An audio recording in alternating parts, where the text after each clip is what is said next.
Dumating na yung araw na ililipat na si FLM sa BGMP. Okay. Ayan. Naka-live nung gabi, may mga nagko-comment, titirahin namin yan pag lumabas sa sa NBI. What do you mean titirahin? Okay. Titirahin. Titirahin Okay. namin. May mga ilang audio ron, leak audio doon na wiretap, na nandun ako. Naririnig ko lahat ng usapan kasi nga naka-loudspeak.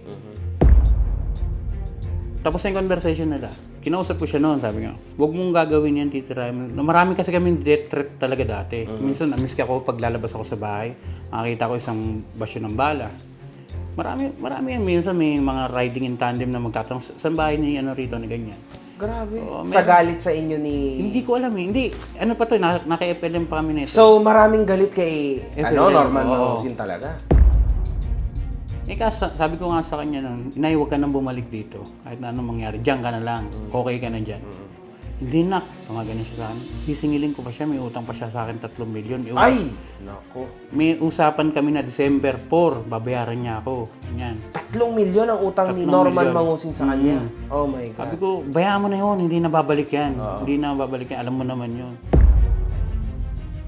Siyempre, nagtatanong yung mga mamis, eto na yung pangalawang video call na nandun ulit ako sa background. Tinatanong, nakala ko ba lalaya ka? Hindi, ganun. Imbis na kinulang daw yung pera pang humanitarian, kaya imbis na pambili niya na lang, binigay niya na lang daw pang humanitarian yung 5 milyon. Totoo, hindi. Hindi. Yung mga mamis kasi na ako bumuo niyan eh. Yung mga mamis na alam ko, 4 sa US, tapos 1 sa Canada, ganyan. Ang masakit pa nun, yung 2 sa mamis niya, hindi naman talaga mayaman. Okay. Normal na OFW Caregiver lang. sa ibang ba sa US. Pero nahingan niya ng tag 1 milyon. Putang ina. Ang masakit pa nun, yung 1 milyon na yun, inutang dun sa isang mamis pa. Ha? Kaya hanggang ngayon, nagbabayad pa rin ng 2 mamis na yun, dun sa isang mami. Alam mo yon. Alam ko yun. Putragis na yan. Actually, minamanyak niya. Pinamanyak niya pa nga yung babae namin kagrupo. Time na yun, dahil maganda yung babae. May iba dyan nagkamatay na eh. Grabe. Sa Totoo, stress. totoo ba yun? Oo, totoo yun. Meron pang isa dyan na babae Ang ina. na, ewan ko kung totoong patay na siya, nag-suicide daw. Nung panahon kasi nasa kulungan si Norman, nagsisend yun ng mga nude photos. Yung babae. Babae na. Pinakita pa sa akin ni Yama yun, nasa kotse kami. Alam mo, si ano to? Sabi ko, bakit saan mo nakuha yan? Hindi, sinindihan kay boss. Itong si Yama, si Victoria, di ba sa live?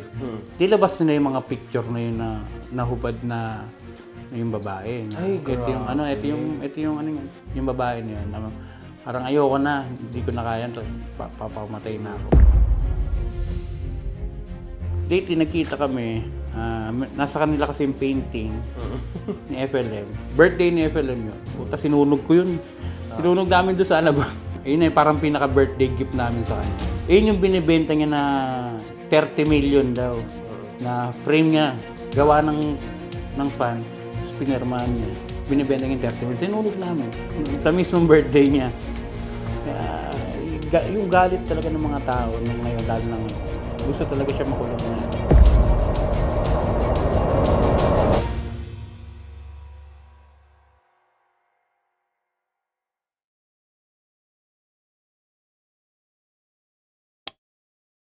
Hinahanap mo ba ako sa Facebook? Dito na lang tayo sa main ko kasi wala lagi naman ako nare-report. Eto mga kahombre ko, i-follow nyo din ako. Let's go! So what's up sa mga kahombre ko dyan? Makagagawas up man na naman nga pala to. At ngayong araw na to mga kahombre ko, meron ho tayong kasama na dating kadikit na kadikit po ni Norman Mangusin at naging tao niya rin at the same time. At sa tingin ko mga kahombre ko, eto na yung pinakahuling tao na kulang sa storya natin na ito. Okay? Sino sa inyo ang po pwedeng sumagot ng tanong ko? Sino nakakakilala kay Evelyn? Ako po, nakita ko po siya. Sino ka? Magpakilala ka. Si JC po. Nakita mo siya? Opo. Sigurado ba? Isang beses pa lang po. Sa tingin ko, siya yung makakabuo sa storya ni Norman Mangusin. Atin pong bigyan ng mainit na welcome si JC De La Cruz. Yan. Wow. Yan. Magandang hapon. Yan. So, JC, maraming salamat. At ikaw ay pumunta dito at pinaunlakan mo ang aming kahilingan na ikaw ay ma-interview sa harap ng aking mga kahombre, no? Saan mo at kailan mo unang nakilala si Norman Mangusin? Nakilala ko yan dati, di ba, internet, ganyan. Nagkaroon siya ng isang rap contest. Isa kami dun sa mga sumali. Ang dami sumali nun. Ako ho'y humahanga sa sobrang dami ng nag-aalay sa akin ng kanta. Yung pong mga kanta nyo, ipasa nyo po kay Yam para makita po, diba, na pagka-post nyo, itag nyo ho si Yam para ma-save niya kung sino yung gumawa ng kanta. Ang pinakamaraming views, ang pinakamaraming like, hanggang alas 10 ng Mayo Agis, ay yung po yung bibigyan ko ng 50,000. Okay? At syempre, para doon sa consolation, meron ako, magbibigay ako sa 5 ng tigpa 5,000. Kung sino yung susunod na maraming likes, yan. So, bali 75,000 po yung aking pamimigay. Hindi na ho bigas. Ayan o, para marinig nyo na ho. Isa kami sa, yung grupo ko, yung Brown Squad, ayun yung isa sa pinalad na makapasok sa top 5. Then, doon nagsimula lahat na pinapunta niya kami ron sa Legrand. Pero hindi kami nakapanik noon. Siya ay nagngangalang Francis Leo Marcos, tumutulong sa mamamayang Pilipino na makaraos. Alam nyo bang merong parabola sa Biblia? Ang Panginoon at ang mayaman ay hinamon niya na Punta kami ng Legrand, pinapunta niya kami. So, pandemic noon, mahirap. Kailangan kahit, di ba, maraming checkpoint. Ginawa namin ng paraan para makapunta kami ng Legrand. Para makuha namin yung price namin na 5,000 pesos. Then, ayun, nandun na yung mga rappers, yung mga nanalo rin. Hindi kami pinapanik sa Legrand. Kumbaga yung isang rapper, yung Kiko Alphabeto, tsaka yung isang grupo, binayaran kami sa baba na ng tigpa 5,000 sila, Papa Bear. Then, ayun, uwian na. Then, second, namin, syempre may mga contact na kami, may GC kami. Si Yama, kinontak ako na baka daw may makuhanan ako ng bigas, kailangan daw pibigay daw sa NBI, ganyan. Sabi ko meron kasi... Teka lang, bakit NBI? Kasi nakakulong na Nakakulong ba siya niyan? doon. Oo, Okay. nakakulong siya doon. Bakit ka kinontak ni Yama? Wala silang... Ang pagkakanood ko nung live nila noon, pumunta sila ng Landers, parang mahal yata, or... Oo, mahal. Oo. Nung time Supermarket. Oo. Pinahanap nila ako, baka daw may contact ako na makuha ng bigas. Meron naman kami ni... nung time na kasi na yun, siguro nakikita rin nila na namimigay kami ni OG Segred ng mga bigas, tsaka mga isda. Ganon. Okay. Kaya yung kinausap ko si OG Segred, sabi ko, pre, baka may bigas pa makuha. Kailangan daw ng 50 sacks. Sabi niya, meron pa tayong stock sa bodega. Yun, pinag-usap ko si OG Segred, tsaka si Yama. Hanggang na. Nagawa nyo? Nagawa na. Nabigay niya, okay. Ang kinukuha niya kasi noon dapat 25 kilos at 25 kilos na 50 sacks. Kumbaga, 50 ang tigti 25 kilos kaso wala na kaming ganun, puro 50 sacks. Kaya ginawa na lang 25 sacks na 50 kilos ang binigay. Hindi ko na alam kung kasi nilipat yun sa sasakyan ng NBA bago Hindi siya mismo dun sa NBA binaba eh. Kumbaga sa isang lugar lang din. Doon na nagsimula, lagi na akong kinokontak ni Yaman tsaka yung kasama ko si Delicado kasi that time si Delicado may kotse pa. Sinong delegado yan? Kagrupo ko yun Okay, sa Brown okay, Squad. okay. Ayan, siya yung sisilbing driver noon dati. Nagtataka nga ako nung sabi ko, milyonaryo, trilyonaryo, pero bakit walang ma-provide na sasakyan? Di ba? Yan na. Doon Question ako, marks nagtataka na naman. ako. Okay. Di ba, pinapakita niya, ang gaganda ng kotse. Ito, pamalengke. Yung mga sasakyan ng katulong ko, ayan o. Oh. Ayan. Sasakyan ng katulong ko yan. Ayan o, may Marcos. Ito ang pambili ng katulong ng mga gulay. Ito naman, yung R8 ko na tigto 28 million. Ito yung ginagamit pamalengke. Nasa isip namin delikado. Ba't ganun? Wala ma-provide na sasakyan. Ganyan. Di, okay lang. Sige, dire-diretso. Kasi na-enjoy rin naman namin yung delikado. Balik-balik. Kasama si Yamas. Nakapot kami madaling araw. Wala ka namang gagawin, pandemic eh. Tapos tsaka nakakapag-vlog ka pa. Okay lang, sige. Dumating na yung araw na ililipat na si FLM sa BGMP. Okay. Ayan. Naka-live nung gabi, may mga nagko-comment, titirahin namin yan pag lumabas sa NBI. What do you mean titirahin? Okay. Titirahin. Titirahin Okay. namin. Medyo kinabahan kayo, Oo. natakot kayo. Ano kami noon? Para kami mga adik. Alam mo, may hinto lang na motor. Gagano na kami. Parang yung may mga kasi NBI, di ba? Nandito kami sa McDonald's, ba yun, sa tapat na NBI. Doon kami nakatambay. Sabi ni Yama, tignan mo yun, oh. Kanina pa nakatambay dyan yan. Yung pala, sasakay lang ng jeep, gano'n, papanik, may hinihintay. Grabe. Paranoid kami noon time na yun. Dahil na, lumabas na yung sasakyan ng BGMP. Ang sabi nila sa live noon, 10 ang naka-convoy, pero yung totoo, 2 lang. Okay. Tapos, ang kawawa nga nun yung nagda-drive si Delicado kasi yung hampas ni Yama. Bisan mo, dikitan mo. Talagang, kasi nga 2 lang eh. Yung BGMP, sasakyan ni attorney, tapos kami. So actually, wala talagang convoy. Wala. Kasi kayo, tsaka si yung Attorney. abogado niya. Oo. So wala kayong convoy. Walang convoy.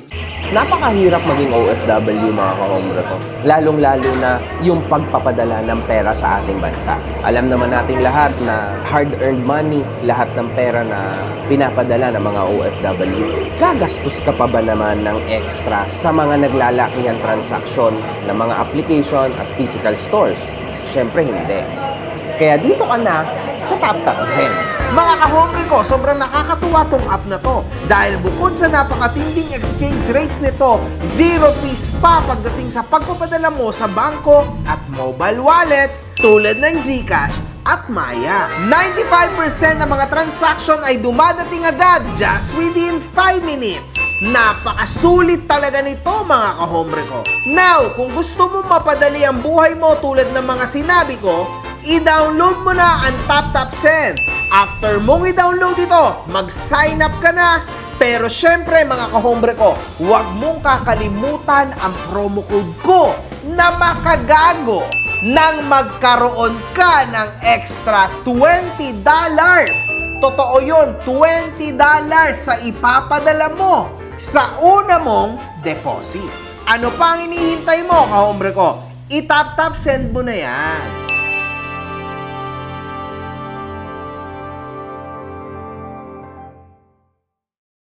May kasama kami na parang ewan ko kung sundalo yun o malapad eh. Okay. Sumakay, yung isa sumakay sa amin, yung 2 sumakay kaya doon sa kabilang sasakyan.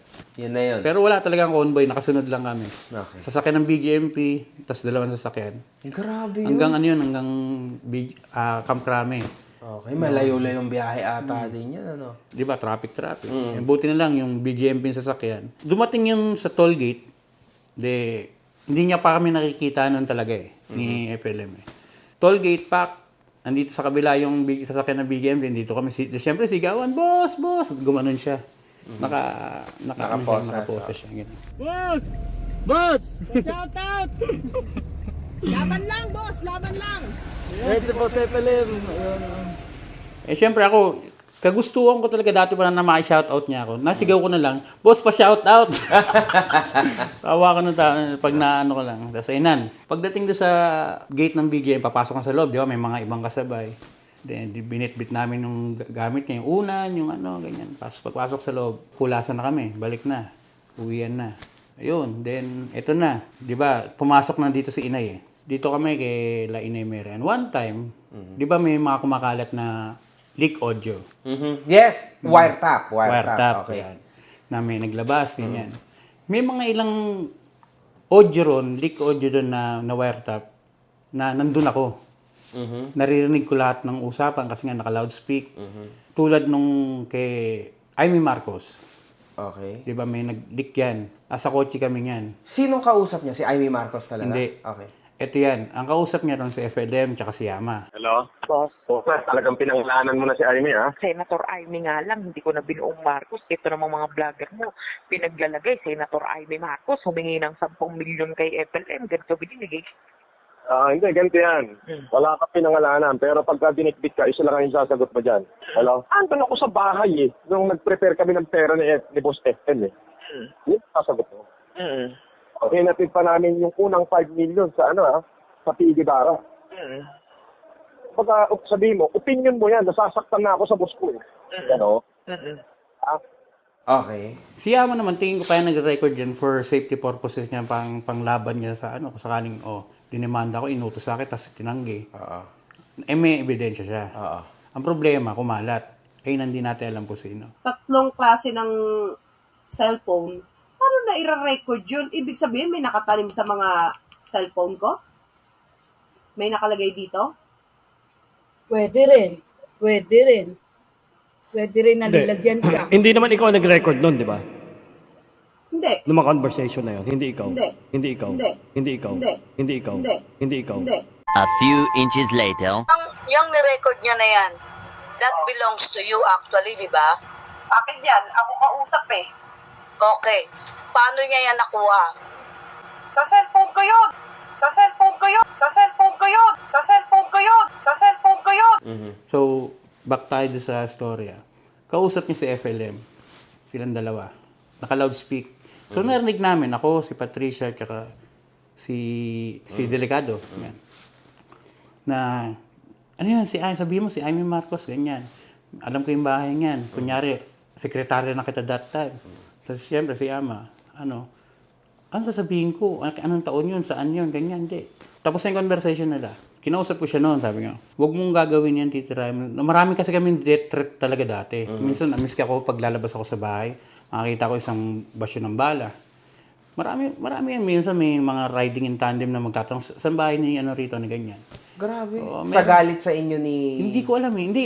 Ano pa to, naka-FLM pa kami nito. So, maraming galit kay FLM, Norman oo. Mangusin talaga. Kasi My pag God. sinabing FLM noon, ako, si Yama, siya si Delicado.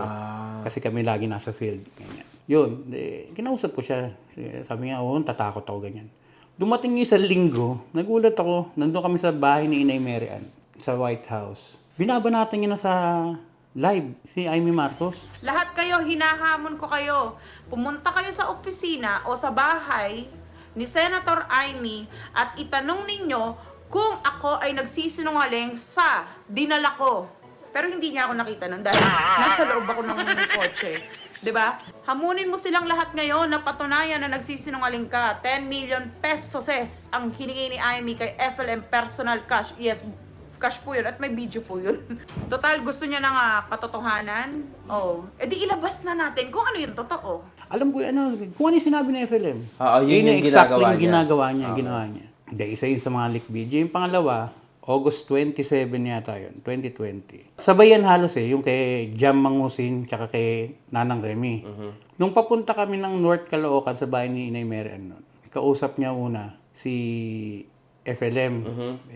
Connect mo kay Jam, connect mo kay Jam. Nagmumurahan sila.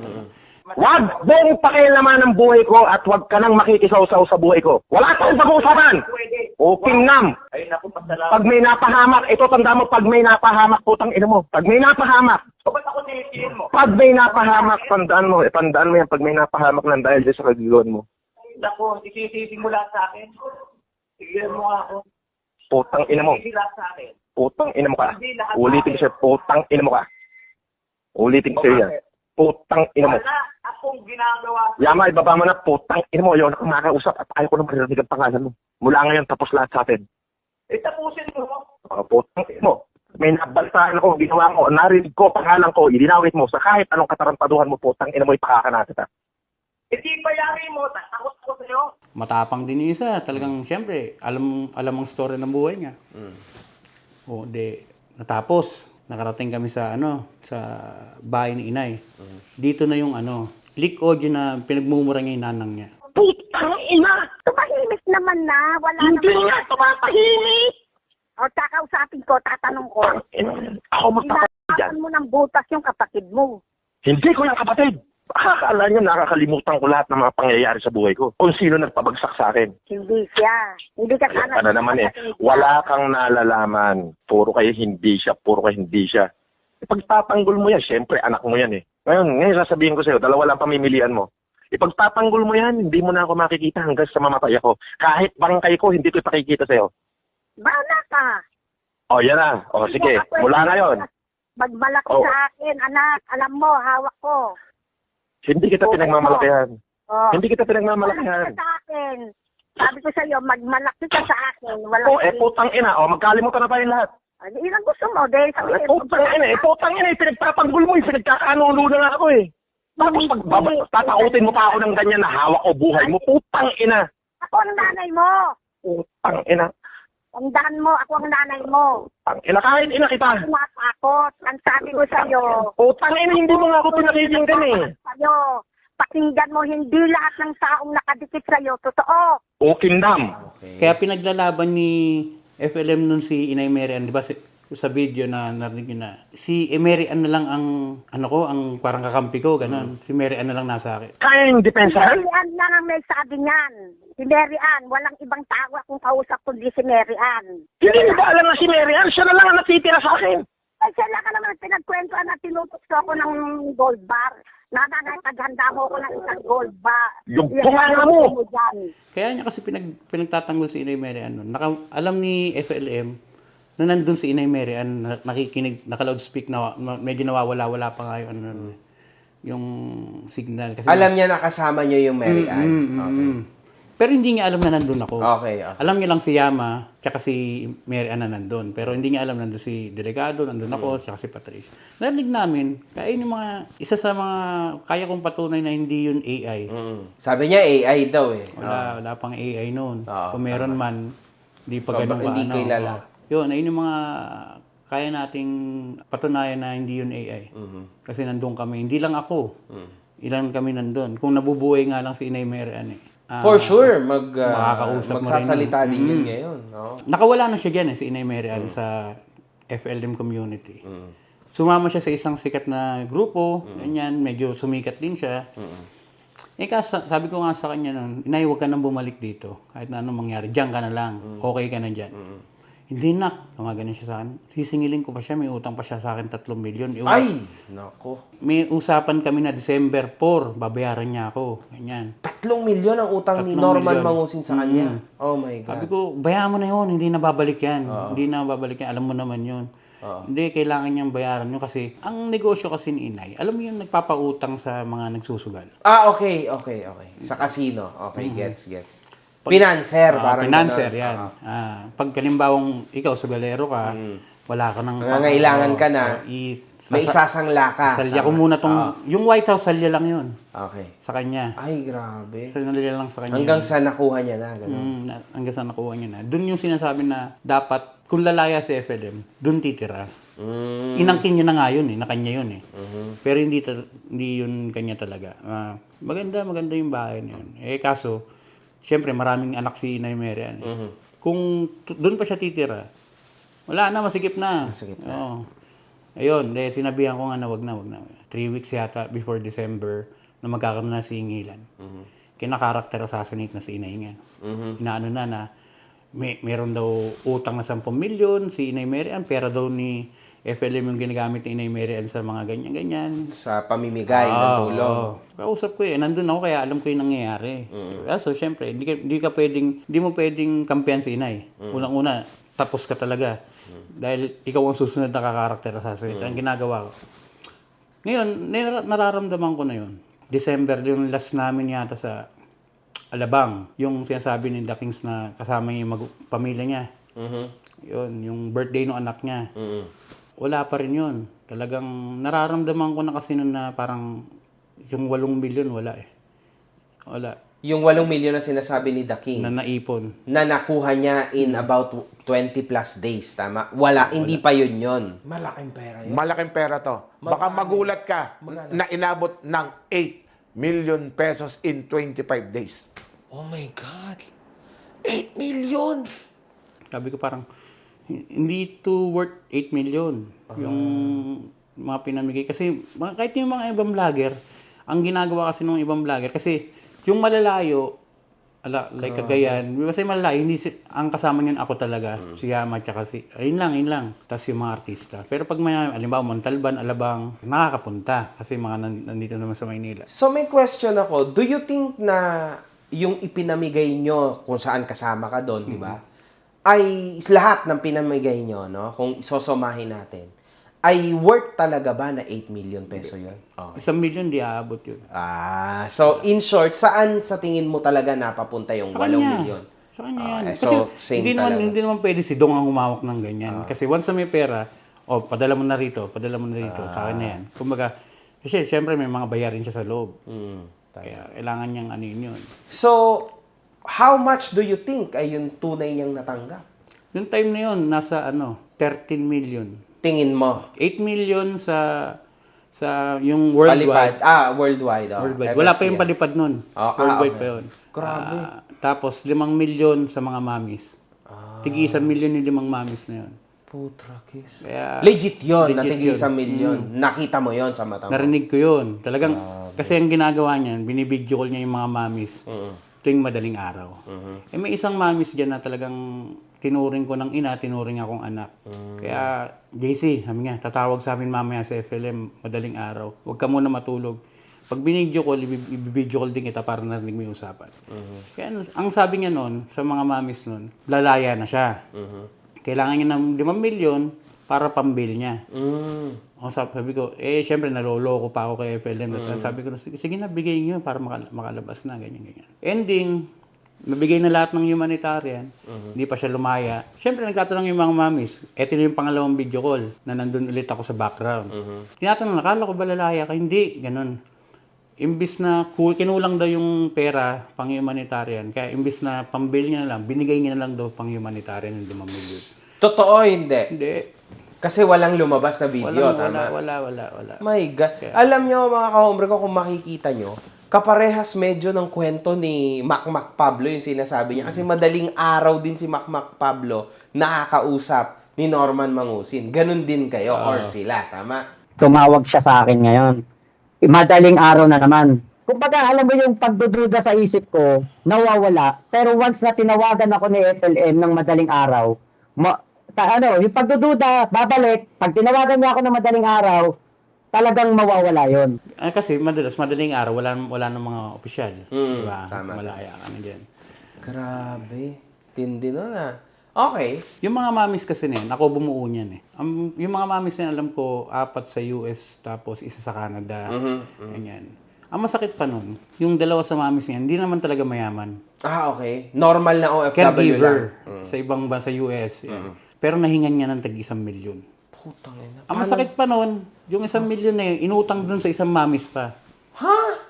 Kaya hanggang ngayon, nagbabayad pa rin ng 2 mamis na yun, dun sa isang mami. Alam mo yun? Alam ko yun. Putragis na yan. Hindi na lang natin babagitin yung pangalan nila kasi yung mga tao na to, yung 5 na to, may mga pamilya rito sa Pilipinas pa na hindi alam na nagbigay sila ng tigi 1 milyon kay Norman Mangusin. Actually, hindi lang 1 beses eh.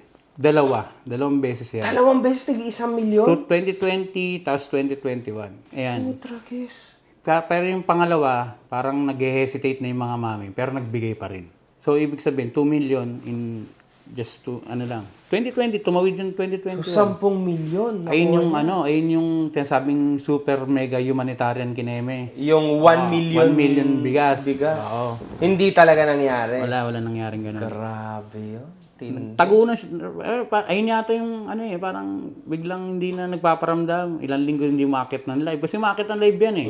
Minsan akit ng live yan, kakanta, magsasalita ng Espanyol, ganyan. Tapos minsan mangangaral doon. Apoyadores de FLM. Deseo que todos se unan para pedir todos los ricos y famosos. The only reason I'm here is for all of you. Especially the poor. Of course, let me thank my secretary, Johnny. Salamat din.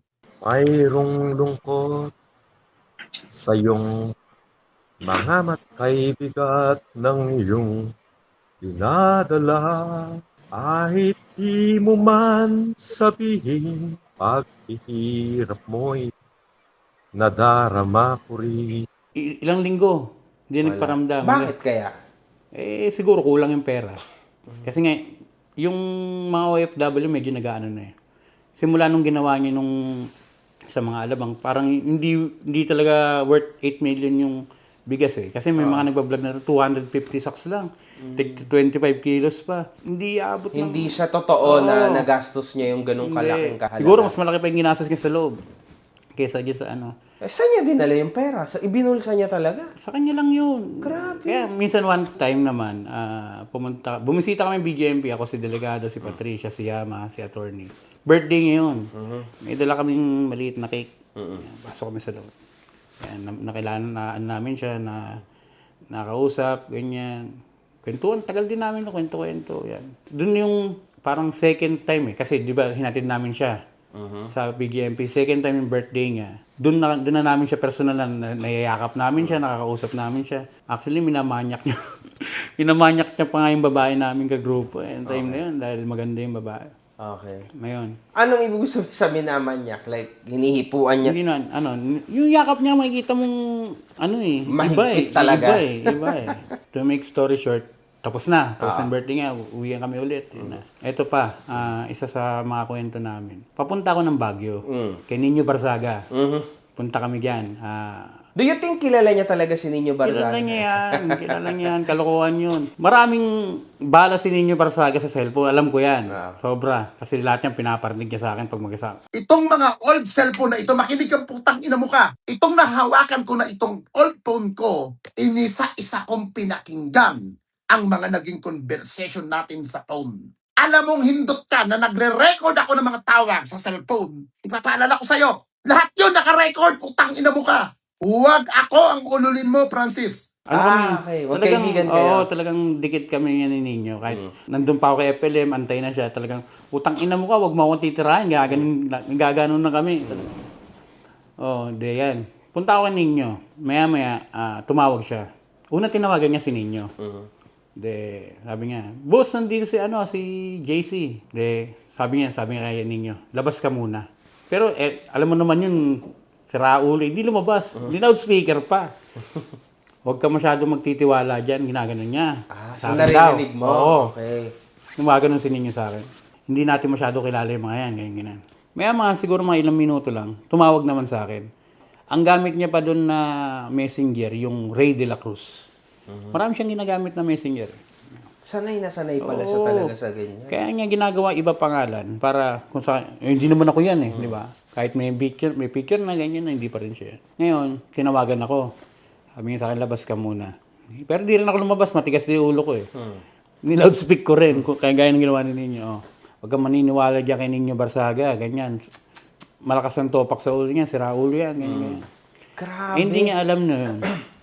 Bago pa siya tumawag, pinaparinig na sa akin yung mga conversation nila sa cellphone. So, doon na medyo nawalan ka na rin ng gana. Okay. Ayan. Lumipas yung gabi. Basta bumalik kami ng Maynila ni Nino ulit doon Tapos balik Baguio ulit. Basta may kinuha kami sa Mandaluyong. Nung kinabukasan niyan, tumatawag sa akin si Yama. Sabi niya, nasan ka daw? Sabi ko, bakit? Itur mo daw yung bahay niya. Ano, itutur ko na sa Baguio ko ka? Hindi, umuwi ka na ngayon daw. Parang yung inuutusan ka na... Vlogger ka niya, kumbaga. Sa kanya ka, kumbaga. Ganon. Pero binabayaran ka ba niya? Wala kami ano pa nga kami, abono pa nga minsan niya. Si Yama, lakas kumain nun Ngayon, nangyari dyan, naobliga ako umuwi kinabukasan. Madaling araw, lumuwas na ako from Baguio to Manila. Then, nagkita kami sa doon na, Rinmedo, si may Jollibee Ron. Una, ang tagal namin naghihintay. Kasi ang pangalan lang sa guest list is ako. Ako lang. Sabi yung lalaki lang daw po ang makakapasok sa loob. Ngayon, mahabang diskusyon. Nakapasok din yung tatlo. Kaso si Delicado hindi nakapasok. Yung nagdadrive ba. Yun basta yung tatlong sekretarya na babae, nakapasok kami ron. Ngayon, parang ang usapan kasi walang magla-live. Kasi makikita siguro yung sa homeowners, ganyan. Nag-live sila. Maya-maya yung mga gwardiya pumapasok na sa loob ng mismong bahay ni FLM. Bawal ho kasing ganyan. Kasi doon ko narinig nasa kontrata po kasi ng listing. Yung nangungupahan, ganyan, na hindi po pwedeng pasukin ngayon to, ganyan. Nangyari, nakaligtas pa rin. Pinatay na lang yung live, tapos inabutan yung gwardiya. Para kahit pa paano. Dinator ko na, kasi ako nagbibideo lang ako that time. Yun ba yung niyayabang niya na bahay? Oo, yung nag-umpisa ng pandemic na umiikot siya, ayun, inuupahan lang pala. Upahan. Yan, ngayon ang araw ng pagpunta natin sa Green Meadows para dalhin ng mga gamit ni Boss FLM. Yan sa likod. And syempre, itutur namin kayo sa bahay ni Boss FLM sa Green Meadows. Tara! Let's go!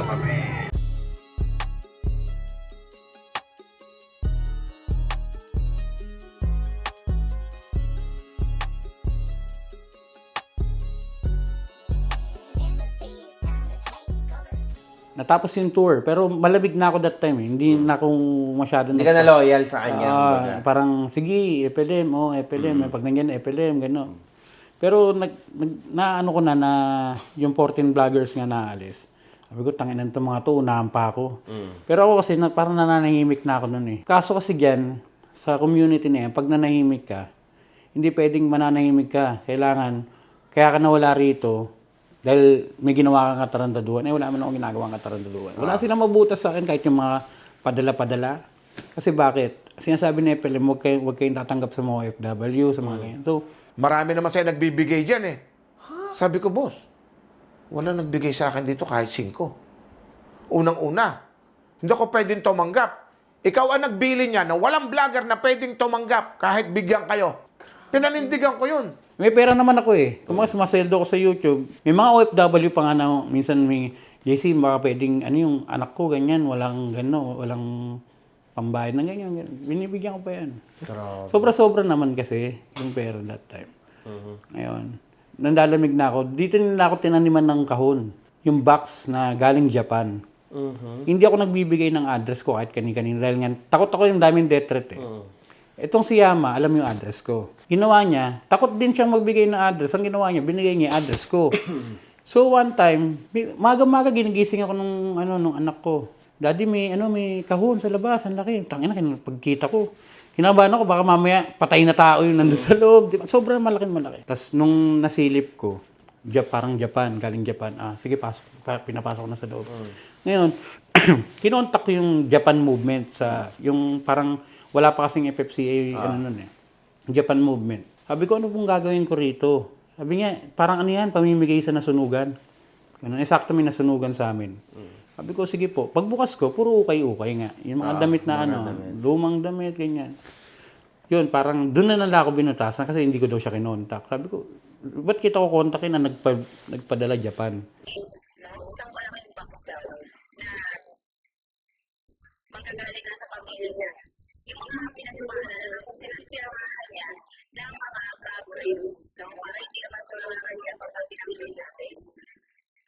Okay, alam niyo naman po ang sitwasyon ko na hindi ako pwedeng magbigay ng address ko, diba? So, si JC, ang ginawa ko, alam niya yung design ng duty na siya, sa kanya mo ibigero, no? Sa kanya mo ipapadala, sa kanya ibabuksa yung box. Kaya nila-express ni Mama yun, yung contact. At ang nangyari nga, isang buwan, nagbayad ni nanay natin sa Japan. Dumating yung box. Dumating yung box. Ngayon, nang dumating yung box, wala tayong alam. Wala akong alam kasi wala naman tayo natatanggap na tawag. Ang ginawa na itong isang ko, sige, binuksan yung box. Kasi syempre, siya push na ito, alam naman. Nakakita niya lang kung ang sabi mo. Tumawag siya sa Japan movement. Yung Japan movement, hindi naman po sila ang nagpadala ko. Diba? Hindi naman po doon. Ngayon, nalaman ko na dumating na pala yung box. Ang ginagagal ko sa kanya, bakit hindi niya nagawang awagan ng ito? Bakit kailangan maunang-uhay mo sa Japan na hindi naman hindi nagpadala? Ba't na kailangan putusan ang isang bagay na alam niya sa sarili niya? No? Na hindi naman para sa kanya. Diba? At alam niya na merong usapan na ginamit mo lang yung pangalan niya, yung address niya doon. Dahil nga hindi nga pwedeng sa akin. Diba? Dahil mas malayo ako. Kaya sasabihin niya, dapat pagkamit mo na sa isang pangalan. Diba? Di ba kaya kung ano lang yung address ko tsaka yung pangalan nila po. Kasi ibinigay ko ang birthday. Kung ginagawa natin. Minsan nga mga kanan ko, mga kapatid ko magkakahasik yun. Diba? So same lang kayo nang nangyari nung iba na afterwards binubutasan yung mga vlogger at sinasabihan ng kung ano-ano. Ganun. Exactly tulad ni The Kings, ganun din ang sinabi. Toxic naman ngayon, titirahin ka. Puro naman. Yun naman toxic ang na to. content. Oo. Puro toxic na. Nagkaroon na ngayon ng kampihan dyan. May mga mommies na pumunta sa side ko. Ipinagtatanggol nila ako. Nung time na yon, pag ipinagtanggol mo si Romy Diaz, puro mura ang lalabas sa bunganga ni Yama na galing kay FLM. Sa live. Sisiraan ka, huhubaran na buong pagkatao mo Sa live. sa live yon. Kay Mac Pablo, ganun din ang sinabi. Character assassination nga ang ginagawa. lahat ganun. Pag nawala ka rito, wala nang followers ko o kaya supporter ko na pupunta sa'yo kasi wala ka na. Sirang-sira ka na. Kaya mas pinipili ko na ng tahimik lang. Sabi ko, mag-iiba ako ng content. Actually, pinagbubura ko nga yung mga content ko noon. Then, ito na. Hindi pa rin sila tumitigil. Kahit nananahimik Tinitira lang. ka pa rin. Kung ano yung huling live ko, hindi sila Maka-move on, dire-diretso pa rin. pa rin, araw-araw. Kasi wala na nga eh. Wala nang content eh. Dahil wala na humanitarian, wala na lahat. Ang ginagawa nila, nang bubugbog na lang sila ng Toxic na. Ina mo! Ina mo! Ina mo! Ina mo! Makikita mo kung sino kinalaban. Putang ina mo! Dahil putang ina mo! Mukha ka ng ina mo! May isa akong kumpare, sabi niya, vlogger din yun, si AC Sigaw. Sabi niya, binabanatan na ako ni Yaman na pati yung anak ko na dinadamay. Ay, grabe. Ganyan na, mongoloid daw yung anak ko. Kahit hindi matino yung anak ko yun. Parang ginagaya niya pa yung, daddy, mga ganun. Parang, grabe yung bigyo nun, parang demonyo. Yung si AC Sigaw, sabi niya, pare ako ng bahala dyan. Pinagbumura ni AC talaga, inaraw-araw niya si Yaman nun, na siya yung bumawi para sa akin. Pinagbumura niya si FLM, pinagbumura niya si Yaman. Kaya thankful din na kay parang AC nun eh. Kasi inaanak niya yan eh. Yung winawalang yan ni Yama, kaya siyempre, bilang ninong, nag-aalit talaga. Ganun ang content na AC, parang si Ninyo rin, mura na mura yan. Tahimik na kami noon. Wala na eh, wala nang, si Norma nun, parang tahimik na eh. Di ba, na Bartolina nga, ganyan. Na Bartolina yung tao. Na Bartolina, pinakita sa akin mismo, pinicturan, binidyuhan na naka-Bartolina na. Sa totoo din sinabi ni Ninyo na siya yung motibo, ba siya na Si Bartolina? Ninyo kasi marami talagang contact yan. Dati nga, nagtatrabaho kami sa ganyan. Tsaka media talaga siya, panahon pa ni Gloria Macapagal-Arroyo. Kaya yung contact niyan, malawak. Lahat ng bagong chip ng NCRPO, ng mga hepe, kilala ka, kausap niya talaga. Kasi nawalang yan FLM si Ninyo sa live eh. Kahit walang mukha, alam mo, boses eh. Yung kalbong bayot daw na ganyan. Ganun pa rin ang banat niya ngayon. Oo, ganun pa rin. Tinawag mo Ninyo sa BGMP. Bartolina siya. Hindi, okay lang, sabi ko nyo, mag-e-election na kasi to eh. Mag-e-election kaya medyo naging busy na kami sa ibang bagay. Ang gago, lumaya bigla. Nakalaya. Then iba, ulit, balik na naman sa kanya. Doon niya na ako inamon. Ewan ko bakit niya ako inamon. Sabi niya, ikaw, hindi niya ako pinangalanan, pero pinangalanan niya yung kagrupo ko. Ano kita dyan? Para sa kagrupo mo yan, Delikado Uno. Yung Delikado Uno, sino pa ba ibang kasama yung Delikado? Ako lang. Hindi ako magbibigay ng pangalan kung sino yun. Ayokong pangalanan yan. Walang iya ka mo siya. Huwag niya akong sagarin. Pero kung hindi lang ako inawat ni Bon, makikita na sana niya hinahanap niya. Bago ka magyabang hindot ka, tignan mo kung saan ka nang galing, animal ka. Yan sinasabi ko sa kasama mo yan, Delikado Uno. 2 beses nga ako binantaan, pero di niya ako pinapangalanan, dinedirect niya kay Delikado. Magkakaroon din to ng katapat. Sabi ko, hindi ko naiintindihan yan bala. Kasi kahit na nung vlog namin nun, kahit sagutin na, wala nangyari talaga. Mahina. Oo, mahina. Siya yung malakas talaga. Nakalaya pa. Di ba? Yun na, wala na. Parang sabi, ganun ako kalakas, pero kahit 3 taon siya nakulong, iniisip pa rin niya, malakas pa rin siya. Hanggang sa ina, dumating ka na. Ayun ang pagkakamali niya, nakinanti kanya. Di ba? Okay.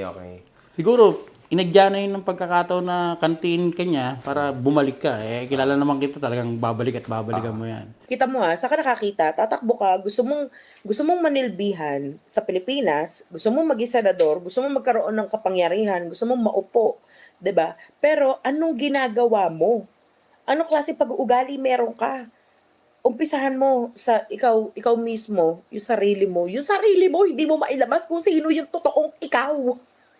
'Di ba? Kailangan mo pa magpanggap na isa kang galing sa pamilyang ganito, ang magulang mo, napaka-komplikado, ang simple ng buhay.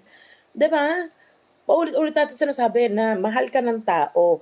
Hindi mo na kailangan pa magpanggap na kung sino ka. Kahit na ikaw si Norman Mangusin 'di ba? Which is totoo naman, ikaw naman talaga yung si Norman Mangusin. Tanggap ka ng tao kasi mahal ka nila kung anong ginawa mo. Pero yung putang ina, paiikutin mo yung mga taong naniniwala sa'yo. Gagawan mo na kung ano-ano kwento yung mga taong dating nagtanggol sa'yo. Shoot ka, bes! Tsaka nakakita, gusto mo maging senador? pero manggigilit ka ng tao? Kung tutusin, ano ka? NPA? Gago. Nakikita mo kung ano yung tama at mali. Doon pa lang sa pananalita niya, tangina, nakaka-turn off na. Bakit? Kasi siya mismo eh. Siya mismo. Sino ba tayo? 'Di ba? Para pagsalitaan niya na kung tutuusin, nasa akin ang lahat ng mga ebidensya, lahat ng mga ng dahilan para gilitan siya ng ano, putang ina mo, anong palagay mo sa akin, kulaong ha? Anong palagay mo sa akin? Ang nangyari kasi dyan, boss, nag-rise and fall lang ako documentary sa kanya. Totoo yun. It's out. So, makikita naman yun. Nag-rise and fall ako sa kanya. Tapos, after 5 months, dun lang niya binalikan. At pinagmumura niya ako, pininsulto niya ako ng kung ano-ano. CJ Uy, boss, tinira ka ni Makagago. Hayaan mo siya, gago yun eh. Ba't mapapasinin yun? Wala akong pakialam doon, unggoy yun. Oo, ano ka ba? Yan ang hanap buhay nun eh. Oo, yan siya nabubuhay. Subukan mong walang vlog yun, walang hanap buhay, hindi kakain yun. Oo, pero duwag yun. Oo. Oh, ang tunay na matapang, dapat pag matapang ka, puntahan mo sa harapan ng bahay, doon mo hamunin yung kalaban mo. Kung matapang ka. Katulad ko. O, di ba nung pandemic, puta, sa harapan ng bahay, pinupuntahan ko lahat ng taong kinaasaran ko. Binibidyo ko sa harapan ng bahay nila. Ganoon ang matapang. Hindi yung ngaw-ngaw ka sa social media, tapos ang layo-layo mo, tapos hindi ka nagpapakita, di ba? Porket alam mong malayo ka, kaya ang tapang-tapang mo. Ganon lang yun. Kung matapang ka, di ano, di ba? Makaunggoy, duwag yan. Diyos ko, sampigahin ko pa yan. Pag nakita ko, pitikin ko sa ilong yan eh. Maybe, hindi niya napanood, no? Kasi at the end of the day, yung inilabas niyong lahat, yun lang yung content ko. Sa kanya, sa buhay niya. Baka hindi niya nagustuhan, di ganun ang ginawa niya sa akin. And then siguro, akala niya, normal na normal lang ako, ganyan, hindi niya in-expect. Hindi kasi siya tinantanan ni Food Genius, si Nasukir. Lalo na si Mighty Manong, hindi siya talaga, ayun yung mga natira na talagang consistent.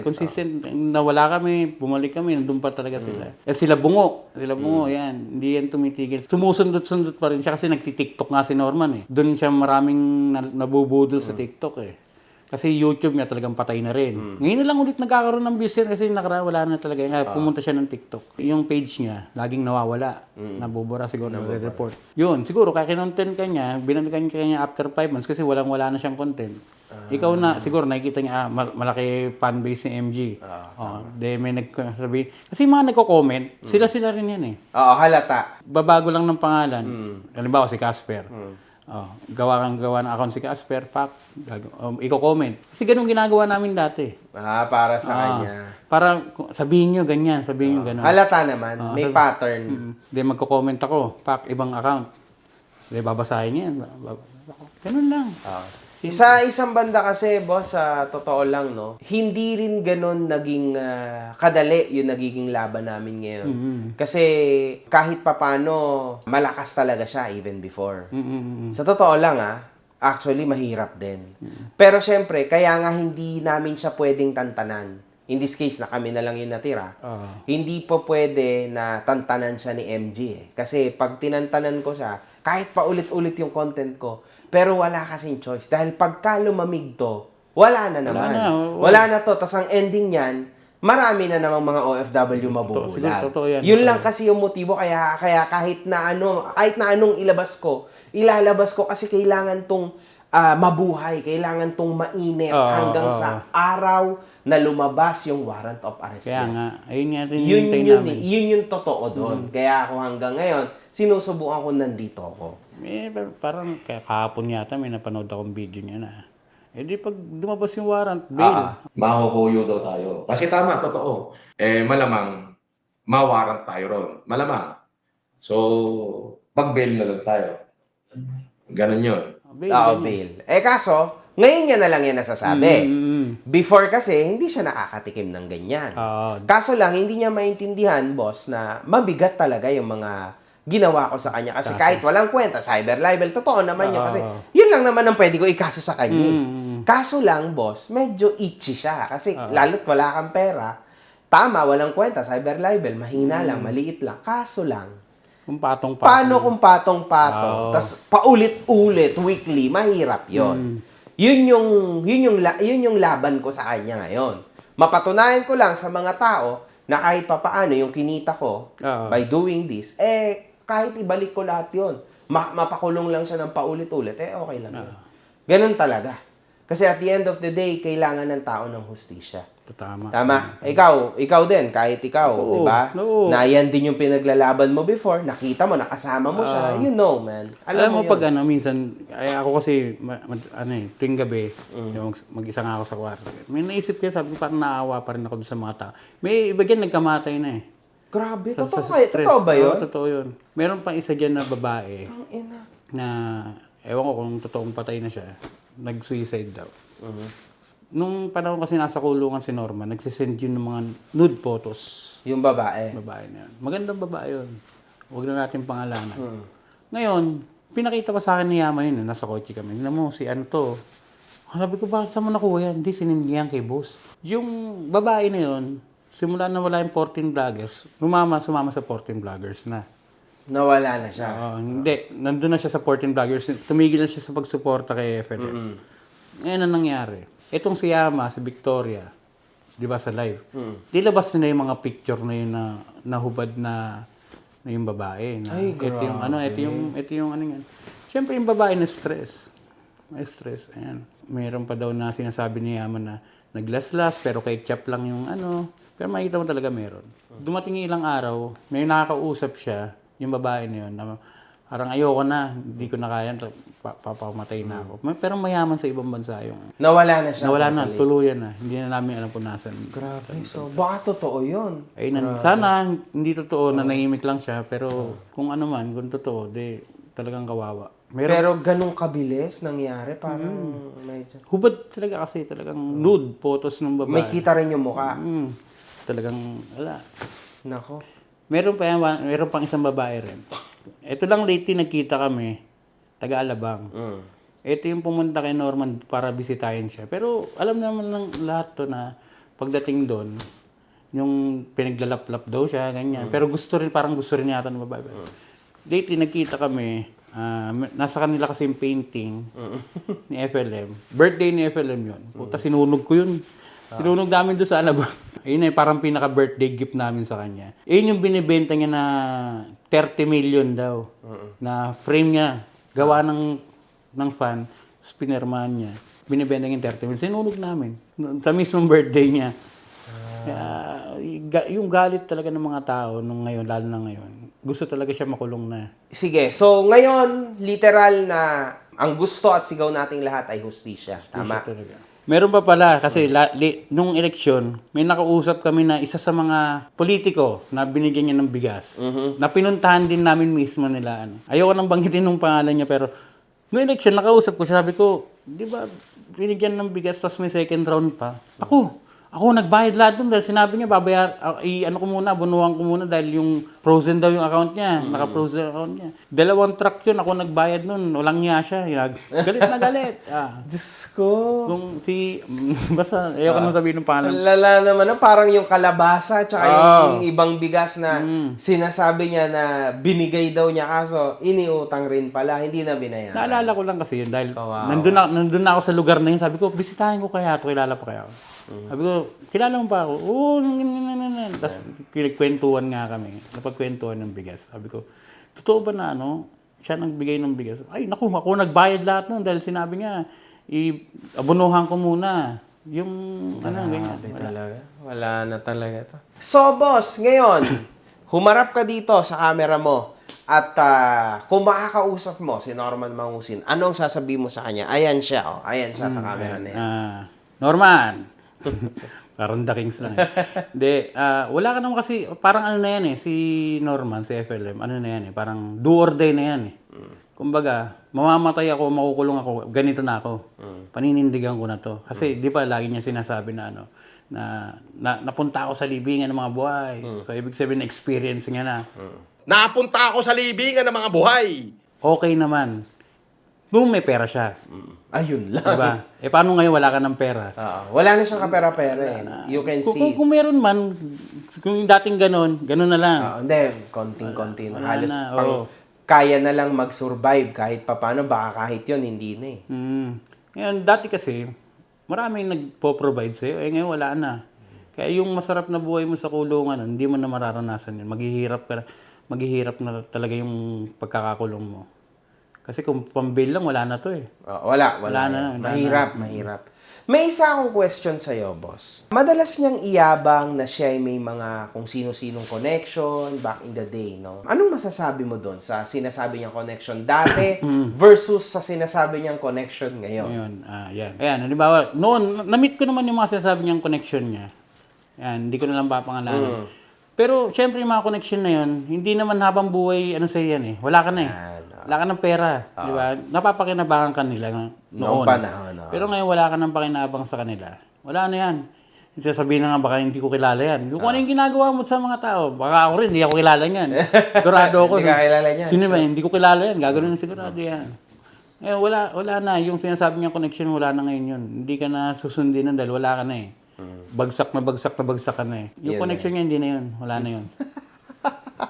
So yon mga kahombre ko, maraming salamat Boss JC sa iyong pagpunta dito sa atin. Sana mga kahombre ko, makakatulog na kayo, lalo na sa storya ng wiretap. Ayan, nasabi niya na lahat. So yon, Norman Gusgusin, paano mo naman kaya ito sasagutin ngayon? Excited akong marinig ang kabalbalan mong sagot.